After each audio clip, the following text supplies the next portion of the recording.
VK Mishra present. हमारे channel पे बने रहने के लिए हमारे चैनल को लाल बटन दबा करके सब्सक्राइब करें और साथ में बेल आइकन घंटी दबाएं। शांताकारं भुजगशयनं पद्मनाभं सुरेशं विश्वाधारं गगनसदृशं मेघवर्णं शुभांगं लक्ष्मीकान्तं कमलनयनं योगविधानगम्यं वंदे विष्णु भवभयहरं सर्वलोकैकनाथं। ओम विष्णवे नमः। जय श्री राधे कृष्ण। आप सभी का हमारे YouTube चैनल पे बहुत बहुत स्वागत है। यूं ही ज्ञानवर्धक जानकारियाँ प्राप्त करने के लिए हमारे इस चैनल को लाल बटन दबा करके सब्सक्राइब करें, साथ में बेल आइकन घंटी दबाएं ताकि मेरे वीडियो का नोटिफिकेशन आपके पास सबसे पहले पहुंचे। आइए आज सुनते हैं फाल्गुन माह के शुक्ल पक्ष में पड़ने वाली एकादशी, अमल की एकादशी। आइए आज अमल की एकादशी की कथा सुनते हैं। जो भी भक्त सच्ची श्रद्धा के साथ एकादशी का व्रत करते हैं या कथा श्रवण करते हैं, भगवान विष्णु और माता लक्ष्मी की कृपा से उनके सभी पाप और ताप नष्ट हो जाते हैं और भगवान की कृपा से उन्हें सभी प्रकार के सुख और समृद्धि की प्राप्ति होती है। एकादशी का व्रत सभी प्रकार के पापों को नष्ट करने वाला है। यह हिंदू शास्त्रों के अनुसार गंगा के समान श्रेष्ठ बताया गया है। पद्म पुराण के अनुसार अमलकी या आंवला का वृक्ष भगवान विष्णु को बेहद प्रिय होता है। इसकी उत्पत्ति भगवान विष्णु के श्री मुख से हुई थी। पीपल के समान आंवले की पेड़ में सभी देवताओं का वास होता है। इसलिए आंवलकी एकादशी के दिन आंवले के वृक्ष के नीचे बैठ करके भगवान विष्णु, माता लक्ष्मी और भगवान विष्णु के अवतार भगवान परशुराम का पूजन किया जाता है और आंवले के वृक्ष का। इससे अनंत गुना पुण्य फलों की प्राप्ति होती है। 100 गाय दान करने के बराबर पुण्य फलों की प्राप्ति होती है। अश्वमेध यज्ञ के बराबर पुण्य फलों की प्राप्ति होती है। तो आइए सुनते हैं अमलकी एकादशी की कथा। तो बोलिए प्रेम से भगवान विष्णु की जय, माता लक्ष्मी की जय। बहुत समय पहले की बात है कि प्राचीन काल में, प्राचीन समय में वैदिक नामक एक नगर था।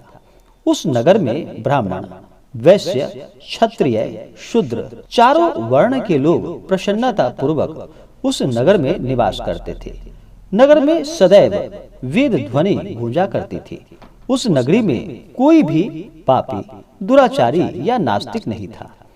उस नगर में चित्ररथ नामक एक चंद्रवंशी राजा राज्य किया करता था। वह उच्च कोटि का विद्वान तथा धार्मिक प्रवृत्ति का व्यक्ति था।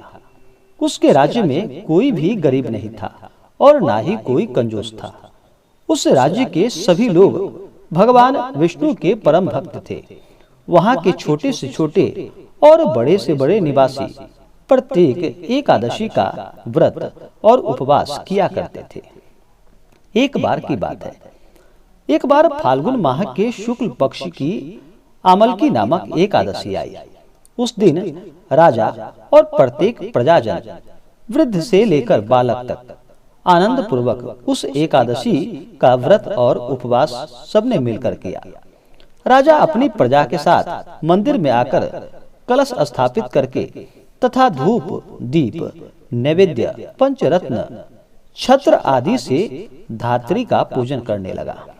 वे सब धात्री की इस प्रकार से स्तुति करने लगे कि हे धात्री, आप ब्रह्म स्वरूपा हो, आप ब्रह्मा जी द्वारा उत्पन्न हो, आप सभी पापों को नष्ट करने वाली हैं।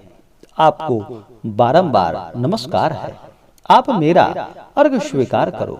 आप भगवान श्री रामचंद्र के द्वारा सम्मानित हो।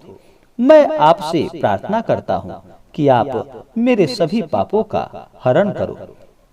उस मंदिर में रात को सभी ने मिलकर जागरण किया। रात के समय उस जगह एक बहेलिया आया। वह बहेलिया महापापी तथा दुराचारी था। वह अपने कुटुंब का पालन जीव हिंसा करके किया करता था। वह भूख प्यास से अत्यंत व्याकुल था।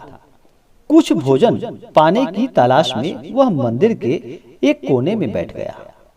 उस जगह बैठकर वह भगवान विष्णु की कथा तथा एकादशी व्रत का महात्म्य सुनने लगा। इस प्रकार उस बहेलिया ने सारी रात अन्य लोगों की भांति सबसे मिलकर सबके साथ जागरण कर उस रात को व्यतीत किया। प्रातः काल सभी लोग अपने अपने निवास स्थान को चले गए। इसी प्रकार वह बहेलिया भी अपने घर चला गया और वहां जाकर भोजन किया। कुछ समय बीतने के पश्चात उस बहेलिये की मृत्यु हो गई। उसने जीव हिंसा की थी, इस कारण उसे तो घोर नरक का भागी बनना था। परंतु उस दिन आमल की एकादशी का व्रत तथा जागरण के प्रभाव से उसके सभी पाप नष्ट हो गए और उसने राजा विदुरथ के यहाँ जन्म लिया। उसका नाम वसुरथ रखा गया। बड़ा होने पर वह चतुरंगिनी सेना सहित तथा धन्य धान्य से युक्त होकर 10 सहस्त्र गामों का संचालन करने लगा। वह तेज में सूर्य के समान, कांति में चंद्रमा के समान, वीरता में भगवान विष्णु के समान तथा क्षमा में पृथ्वी के समान प्रतीत हो रहा था। वह अत्यंत धार्मिक, सत्यवादी, कर्मवीर और परम विष्णु भक्त था। वह प्रजा का समान भाव से पालन किया करता था। दान देना उसका नित्य कर्म था। एक बार राजा वसुरथ शिकार खेलने के लिए वन में गया। देव योग से वन में वह रास्ता भटक गया और दिशा का ज्ञान न होने के कारण उसी वन में एक वृक्ष के नीचे सो गया। कुछ समय पश्चात पहाड़ी डाकू वहां आ पहुंचे और राजा को अकेला देखकर उसे मारो मारो चिल्लाते हुए राजा वसुरथ की ओर सभी मिलकर दौड़ पड़े। वह डाकू कहने लगा कि इस दुष्ट राजा ने हमारे माता पिता, पुत्र पौत्र आदि समस्त संबंधियों को मारा है तथा देश से निकाला दिया है। अब हमें इसे मारकर अपने अपमान का बदला लेना चाहिए। इतना कहकर वे सभी डाकू राजा को मारने लगे और उस पर अस्त्र और शस्त्रों का प्रहार करने लगे। उन डाकुओं के अस्त्र शस्त्र राजा के शरीर पर लगते ही नष्ट हो जाते और राजा को पुष्पों के समान प्रतीत होता। कुछ देर बाद भगवान की इच्छा से उन डाकुओं के अस्त्र शस्त्र उन्हीं पर प्रहार करने लगे, जिससे वे सभी मूर्छित हो गए। उसी समय राजा के शरीर से एक दिव्य देवी प्रकट हुई।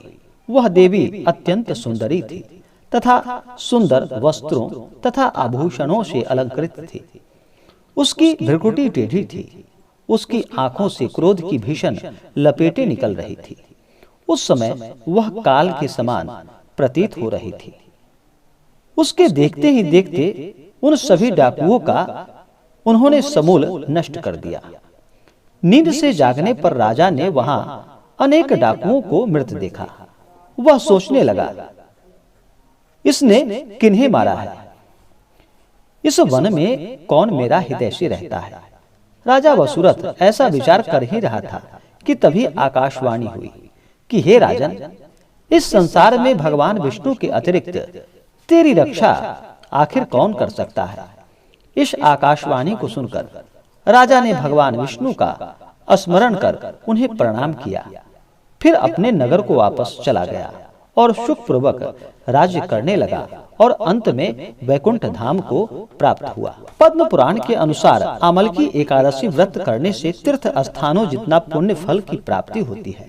सभी यज्ञों के बराबर फल देने वाले इस आमल की एकादशी का व्रत को करने से व्यक्ति को मोक्ष की प्राप्ति होती है तथा मृत्यु के बाद भगवान विष्णु के धाम में जाता है।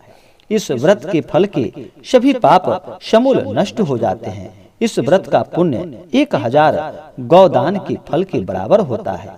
जो भी सच्ची श्रद्धा के साथ एकादशी का व्रत करते हैं या एकादशी व्रत का कथा श्रवण करते हैं, भगवान विष्णु और माता लक्ष्मी की कृपा से उनके सभी पाप और ताप नष्ट हो जाते हैं। मनुष्य के जब पाप और ताप नष्ट होते हैं तभी उनके पुण्यों का उदय हो पाता है। जब पुण्य उदय होते हैं तब जाकर के उनको सभी प्रकार के सुख और समृद्धि की प्राप्ति होती है। तो बोलिए प्रेम से भगवान विष्णु की जय, माता लक्ष्मी की जय। तो आशा करता हूँ कि यह जानकारी आपको अच्छा लगा हो। ऐसे ही ज्ञानवर्धक जानकारियाँ प्राप्त करने के लिए हमारे इस चैनल को लाल बटन दबा करके सब्सक्राइब करें, साथ में बेल आइकन घंटी दबाएं ताकि मेरे वीडियो का नोटिफिकेशन आपके पास सबसे पहले पहुंचे। वीडियो को लाइक और अपने मित्रों तथा दोस्तों के साथ शेयर करें। सुखी रहें और स्वस्थ रहें। जय श्री राधे कृष्ण। धन्यवाद।